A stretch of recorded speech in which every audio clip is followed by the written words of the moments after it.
Información precisa, completa, veraz, objetiva e independiente. Directo a tu pantalla. Voz de América en RCR 750.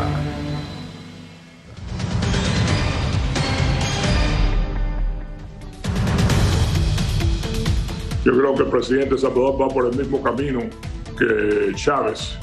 Así justifican legisladores estadounidenses la investigación a funcionarios del gobierno de El Salvador.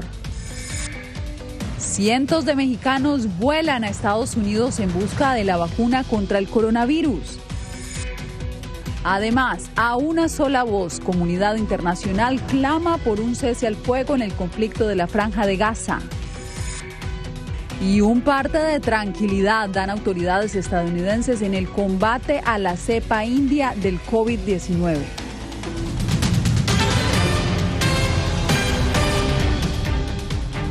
¿Qué tal? Bienvenidos a esta emisión del Mundo al Día. Les saluda a Yasmín López.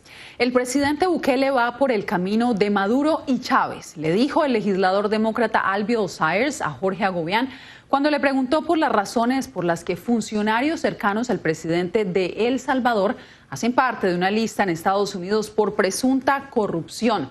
Jorge Agobián nos acompaña en vivo y le preguntamos quiénes son estos funcionarios y por qué específicamente Estados Unidos los tiene bajo la lupa. ¿Qué tal, Yasmín? La razón es la presunta participación de estos funcionarios en actividades de corrupción y narcotráfico, no solo en El Salvador, sino también en Honduras y Guatemala. Sobre este último país, Guatemala, dos de las personas que son mencionadas en esta lista filtrada por los medios de comunicación fueron de hecho sancionados el mes pasado por el Departamento del Tesoro. Le preguntamos a Albiol Sayers si considera que estas listas que entregan al Departamento de Estado son para sancionar a estas personas. Sobre eso y más respondió. En la lista filtrada por medios de comunicación aparecen los nombres de funcionarios de Guatemala, Honduras y El Salvador, acusados de presunta corrupción por el Congreso de Estados Unidos. Se puso en la lista. En conversación con La Voz de América, el presidente de la subcomisión del hemisferio occidental en el Comité de Relaciones Exteriores de la Cámara de Representantes, Albiol Sayers, aseguró que el listado no es nuevo. Esa lista viene caminando desde el año 2017. Pero en el caso de El Salvador, encabeza la lista el nombre de la actual jefa de gabinete del gobierno del presidente Bukele, acusada, y citamos, de significativos actos de corrupción durante sus funciones en el cargo. Es simplemente abrir los ojos que estas personas tienen, ¿cómo le puedo decir?, una reputación oscura, ¿no? ¿Esto puede conllevar a sanciones? ¿Eso es lo que está buscando el Congreso? Bueno, sí, sanciones, el hecho que no pueden participar en ciertos negocios o algo de eso por el gobierno. El listado fue enviado al Departamento de Estado, en quien Sayers deja la responsabilidad de imponer posibles sanciones. El presidente Bukele criticó la omisión de otros actores políticos relacionados a partidos que se le oponen y lanzó sus cuestionamientos a Washington. Esto no es combate a la corrupción, esto es geopolítica, aunque esta vez se pasaron de cínicos. Aunque el Departamento de Estado declinó a comentar sobre el asunto, el representante Sayers reaccionó. A mí la verdad que no me preocupa mucho lo que dice el presidente de El Salvador. Yo creo que el presidente de El Salvador va por el mismo camino que Maduro, que Chávez, popular al principio y mira dónde está Venezuela hoy en día. Eso él tiene que tener mucho. Y esta situación pone mucho más tensa la relación entre Washington y San Salvador luego de la destitución de magistrados y el fiscal general de ese país por la asamblea afín al presidente Bukele. Yasmín. Jorge, muchas gracias. Entre tanto, un incremento de vuelos internacionales desde México están registrando las autoridades estadounidenses en la frontera sur. Y es que muchos mexicanos están buscando obtener la vacuna contra el coronavirus. Víctor Hugo Castillo tiene los pormenores. La velocidad con la que se están vacunando los estadounidenses, en contraste con el lento ritmo del proceso en su país, ha provocado que cientos de mexicanos literalmente vuelen a la Unión Americana para inocularse contra el COVID-19. Pues en nuestro país no suele ser tan avanzado el sistema de salud y pues entonces siento que es importante que Estados Unidos nos pueda echar la mano y pues progresar en el tema del COVID. El mayor salto en el número de vuelos a estados fronterizos ocurrió cuando la vacunación fue abierta a todas las personas, incluyendo adolescentes, como Juan Carlos Garza, quien voló de Monterrey al sur de Texas para vacunarse. O sea, nada más ahorita llegué hace rato y pues ya de regreso. ¿Hoy mismo te regresas o...? Sí, hoy mismo. Ah, pues también creo que un poquito de compras, como 3 horas y luego ya, yo creo que ya nos vamos. Les animamos a asegurarnos de que los niños, si pueden, de 12 años en adelante, reciban la vacunación porque queremos alcanzar esa inmunidad colectiva. California, Arizona, Nuevo México y Texas aprovechan el turismo de vacunación. Mientras tanto, ciudades como Dallas, Houston, Chicago, Miami y Nueva York ya ven una inyección a la economía que fue golpeada por la pandemia, pues aerolíneas, hoteles y tiendas, todos están viendo un incremento. Siento que me siento un poquito más confiado ya con la segunda dosis. Y pues igual siento que es otro paso más para adelante. La frontera reactiva su economía con el turismo de vacunación y regresa a cierto tipo de normalidad. Víctor Castillo, Voz de América, McAllen, Texas. Bien, y sin éxito avanzan los esfuerzos del Consejo de Seguridad de la ONU para lograr un cese al fuego en la Franja de Gaza. Celia Mendoza sigue la situación desde Naciones Unidas. Celia, buenas tardes. ¿Cuáles han sido esos esfuerzos que se han desplegado en las últimas horas y por qué no se ve ningún avance frente a la magnitud de lo que está en juego? Yasmín, sabemos que hasta el momento se han reforzado la posibilidad de que exista un cese al fuego, por lo menos las propuestas por parte de Estados Unidos, que ha hablado con los diferentes líderes de la región. Al mismo tiempo, sabemos que desde aquí en Naciones Unidas el secretario general ha estado trabajando directamente con los miembros del Consejo de Seguridad, pero es difícil llegar a un acuerdo debido a que existen posiciones opuestas frente a lo que está sucediendo en la Franja de Gaza. Los ataques continúan entre Israel y los territorios palestinos, donde según Naciones Unidas se registran por lo menos 200 civiles muertos, entre ellos niños, así como más de 58,000 personas desplazadas en la Franja de Gaza. La situación ha llevado a que se intensifiquen los llamados a un cese al fuego por parte de la comunidad internacional, algo que reiteró este martes desde Islandia el secretario de Estado estadounidense Antony Blinken. El presidente Biden habló ayer con el primer ministro Netanyahu y expresó nuestro apoyo a un alto el fuego. Reiteró que Israel, como todos los países, tiene derecho a defenderse de los ataques indiscriminados con cohetes y enfatizó que Israel debe hacer todo lo posible para proteger a los civiles inocentes.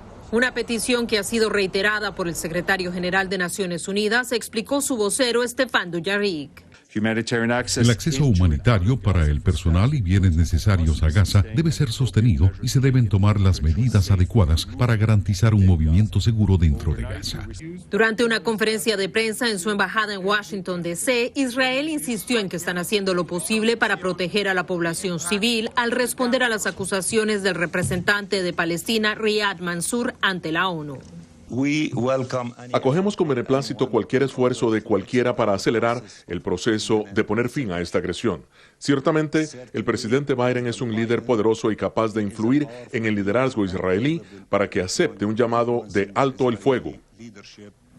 La comunidad internacional estará escuchando este tema en la Asamblea General de las Naciones Unidas, esto después del respaldo de los miembros de la Liga Africana, así como de la Liga Árabe, frente a las peticiones de Palestina. Mientras tanto, Israel insiste en que sus acciones son justificadas.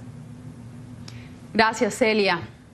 Y un giro a las prioridades del Tratado de Libre Comercio entre Estados Unidos, México y Canadá. Discutieron las representantes comerciales de las tres naciones para incluir estándares de protección por el cambio climático. Divalicet Cash nos cuenta de qué se trata. El cambio climático, tema transversal de la administración Biden y que fue ignorado por la pasada administración estadounidense, será prioridad en la práctica comercial establecida en el Tratado de Libre Comercio de Estados Unidos, México y Canadá.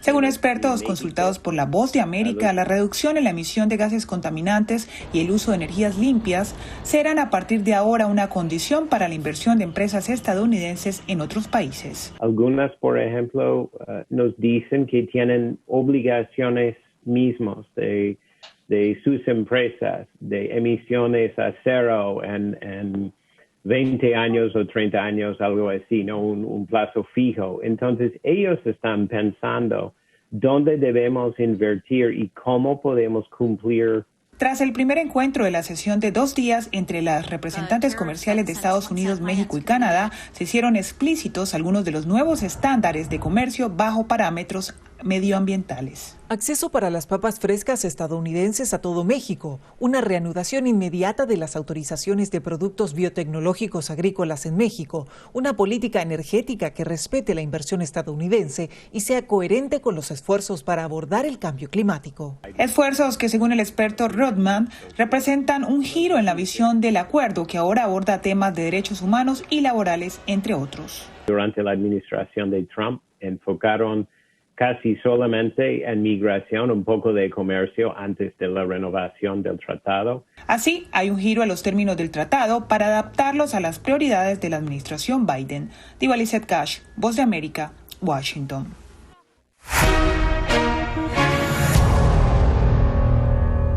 Ante la llegada a Estados Unidos de la variante india del COVID-19, el principal asesor sobre la pandemia en la Casa Blanca aseguró que es muy probable que las vacunas autorizadas garanticen la inmunidad contra esta cepa. José Pernalete está con nosotros. José, cuéntanos cuáles son los principales temores frente a estas variantes.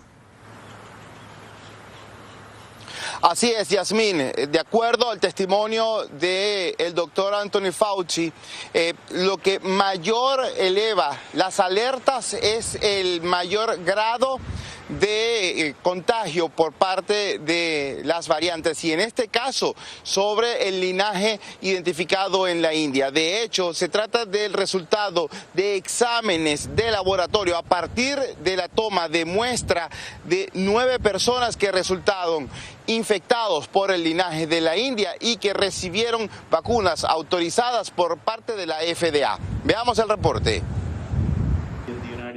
Este martes, el principal asesor en materia de la lucha pandémica para la Casa Blanca, Anthony Fauci, dijo que de acuerdo con un reciente estudio, las vacunas aprobadas por la FDA en Estados Unidos probablemente pueden combatir a la variante identificada en India, que ya fue detectada también en Estados Unidos. Si observamos una serie de estudios, repito, que han aparecido literalmente en los últimos días sobre cada una de ellas, la modesta resistencia a la neutralización del anticuerpo 617 sugiere que las vacunas actuales que todos estamos usando y que es de lo que hemos estado hablando, ofrecería al menos parcialmente y muy probablemente bastante protección. De acuerdo con expertos en salud pública, la mutación de India es potencialmente más poderosa en su nivel de contagio y ya ha sido detectada en más de 20 países.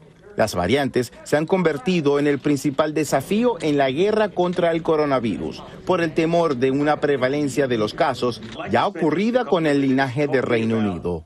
La vacuna Pfizer-BioNTech demostró que neutraliza las variantes SARS-CoV-2 que se muestran en el subrayado amarillo, es decir, estas variantes, la de Nueva York, la de California, y sigue siendo susceptible a neutralizar anticuerpos con solo una pequeña disminución en su capacidad. El equipo de respuesta especial contra COVID-19 de la Casa Blanca ratificó que la data reciente demuestra que por primera vez en la pandemia en Estados Unidos se registra una disminución de casos en todas las jurisdicciones.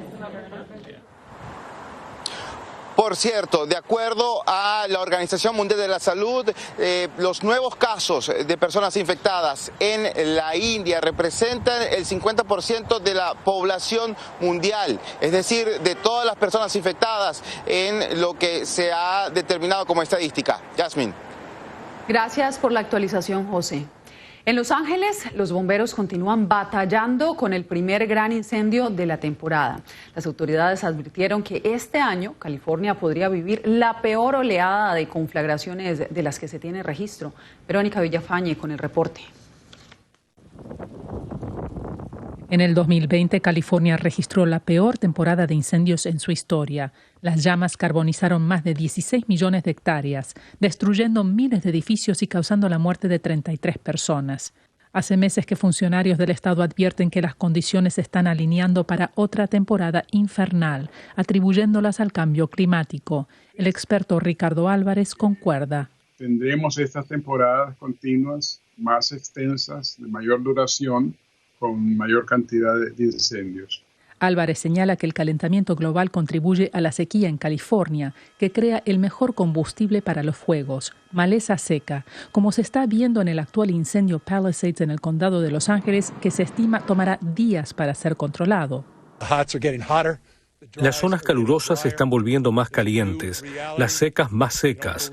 Es una nueva realidad. Así fue como en abril el gobernador Gavin Newsom, que ha declarado estado de emergencia por la sequía en la mayoría de California, anunció que destinará más de $500 millones para la prevención de incendios, incluyendo la contratación de más bomberos y personal para eliminar maleza en los bosques. Lo que el gobernador está haciendo es lo correcto a corto plazo para impedir mayores daños. Pero a largo plazo eso no es suficiente. Según Álvarez, hay que invertir en infraestructura y energía renovable para combatir el calentamiento global, que además del factor humano es el mayor causante de los incendios. Verónica Villafañe, Voz de América, Los Ángeles. Ningún continente, región o país es inmune al cambio climático, le recordó la ONU a los países del hemisferio que analizan el impacto del fenómeno en la seguridad de la región, como nos cuenta Laura Sepúlveda. Compromiso económico de los gobiernos se requiere para atacar las causas del cambio climático, aseguró Selman Hart, asesor del secretario general de la ONU sobre el reto que enfrenta la humanidad. Hemos visto en todo el mundo, incluida esta región, un trastorno masivo de tormentas por competencia por alimentos, agua y otros recursos. Esto empuja a la gente a la pobreza, causa heridas mortales. Según el asesor, no es coincidencia que 12 de los lugares más peligrosos en el mundo tengan altas complicaciones climáticas, lo que según su perspectiva demuestra una relación directa entre niveles de inseguridad y cambio climático. En ello, concuerda la canciller de Panamá, quien alertó sobre otro tipo de ola migratoria que se despliega en el continente. Si bien hay una preocupación importante en la migración del Triángulo Norte, eso es muy específico. Hay una segunda ola de migración que atravesamos que es extracontinental, que llega a la parte más meridional del continente y comienza a subir a pie. Pasamos por eso y para dar un sentido, entre la pandemia, el cambio climático y el desplazamiento, las cifras que estamos viendo, pasamos de ver en nuestra frontera 600 al mes a 1,000 por día en este momento. El asesor de la ONU participante en el evento convocado por el Gordon Institute destacó, sin embargo, iniciativas que buscan combatir el cambio climático en el continente, como la de países centroamericanos que son considerados líderes en el ejemplo de descarbonización. Laura Sepúlveda, Voz de América, Nueva York. El ex líder guerrillero de las FARC, alias Jesús Santrich, habría muerto en un presunto enfrentamiento entre bandas criminales en Venezuela. Las autoridades colombianas anunciaron que tratan de verificar la información. Y precisamente en Colombia aumenta la escasez de insumos básicos. Jair Díaz nos informa que el presidente Iván Duque ordenó un operativo militar y policial para desbloquear las vías. Tenemos un desabastecimiento del 50%. Él es Eliseo Millán, un campesino colombiano que desde que iniciaron las protestas no ha logrado vender su mercancía por los bloqueos que manifestantes mantienen en estratégicas vías del país. Y no nos han dejado ingresar con nuestros productos a la central mayorista.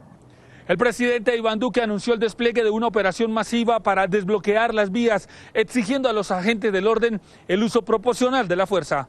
El gobierno mantiene diálogos con la contraparte a instancias de la ONU y la Iglesia Católica, pero ha sido firme en sus advertencias de que no permitirá que el país siga bloqueado, mientras los manifestantes violen derechos fundamentales de la población, como la alimentación. Un bloqueo es un delito y por lo tanto estamos capturando y los van a judicializar. Las manifestaciones contra el gobierno de Iván Duque y los cierres viales acrecientan la crisis social, que ha dejado un saldo de 42 muertos, 168 desaparecidos y más de 900 heridos. No hemos llegado a un acuerdo con el gobierno nacional sobre el inicio de la negociación del pliego de emergencia. El defensor del pueblo, Carlos Camargo, rechazó los bloqueos en las vías que están generando desabastecimiento en el país. No es justo cuando tantas familias requieren tener el alimento en su mesa y otras tantas están produciéndolo.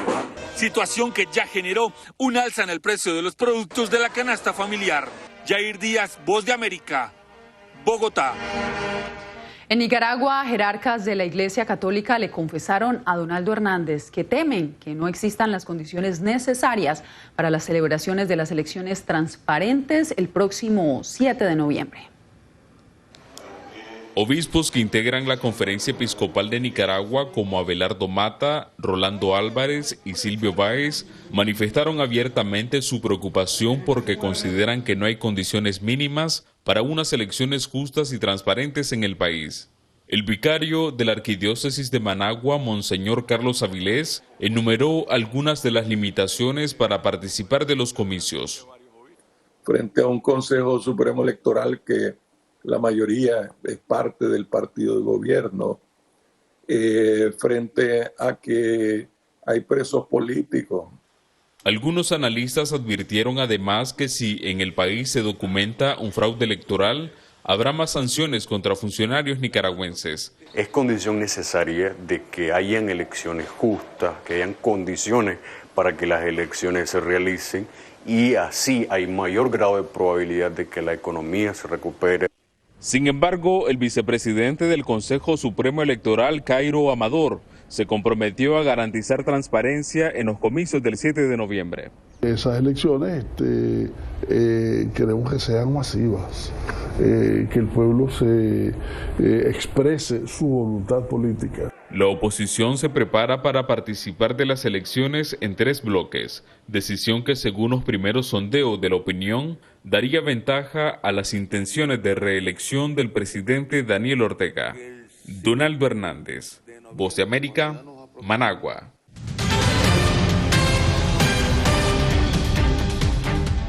Pensamientos reiterados o trastornos obsesivos se han apoderado de miles de personas en el mundo. Alonso Castillo conversó con la psicoterapeuta Nancy Collier sobre cómo tomar control de esta situación. La adicción al pensamiento es un desafío que enfrentan millones de personas, ciclos interminables de repeticiones, recuerdos o proyecciones que provocan ansiedad y sufrimiento, le dijo a La Voz de América la psicoterapeuta Nancy Collier. Lo que sea que nos esté afligiendo viene desde que nacemos. Nos enseñan que la respuesta a todo es pensar más y que nosotros somos esos pensamientos. Y no lo somos, afirma la investigadora, ya que estos surgen sin nuestra voluntad, aparecen y se esfuman, pero damos por hecho que cada uno es una emergencia que nos arrastra como un río sin destino. Nuestro sufrimiento más profundo viene de cómo nos relacionamos con los pensamientos sobre lo que está sucediendo. Para la escritora, una de las conclusiones más importantes de su libro No puedo dejar de pensar es que tener un pensamiento no significa que tengas que hacerle caso. Es decir, surge, lo observas y lo dejas ir. Sin embargo, la naturaleza primitiva de la mente tiende a irse al peor escenario. Planearé y estaré listo para esto o aquello, y extrañamente nos da una sensación de control para enfrentar lo desconocido. Los pensamientos van y vienen, y lo que hagamos con ellos determinará nuestro bienestar, destacó la autora. Pero para hacerlo, como cualquier otra disciplina, se requiere práctica. Hay que observar la mente, ser testigos de cómo estos pensamientos surgen y cómo se crean narrativas repetitivas y tóxicas. Nuestro momento presente es secuestrado porque cuando estamos repitiendo, lamentando o pensando en catástrofes, perdimos el ahora. Alonso Castillo, Voz de América, Miami. Y este martes, día en que se celebra internacionalmente a los museos, uno de ellos abrió sus puertas a los visitantes con la exposición de un icónico personaje. Estamos hablando del Museo de Cera de París, que a partir de este miércoles expondrá al presidente Joe Biden como su nueva atracción. El museo ha estado cerrado desde octubre pasado por la pandemia y ahora con la estatua del mandatario estadounidense hay una razón más para visitarlo. Así nos despedimos por hoy. Mañana más información.